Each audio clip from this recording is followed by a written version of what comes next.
54 আর তারা কূটকৌশল করেছে এবং আল্লাহ কৌশল করেছেন আর আল্লাহ উত্তম কৌশলকারী।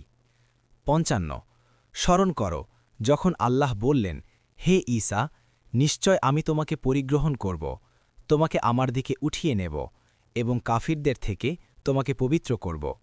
আর যারা তোমার আনুগত্য করেছে তাদেরকে কিয়ামত পর্যন্ত অবিশ্বাসীদের উপরে প্রাধান্য দেব।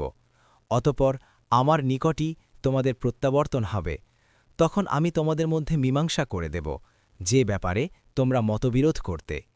56 অতপর যারা কুফরি করেছে আমি তাদেরকে কঠিন আযাব দেব দুনিয়া ও আখেরাতে, আর তাদের কোনো সাহায্যকারী নেই।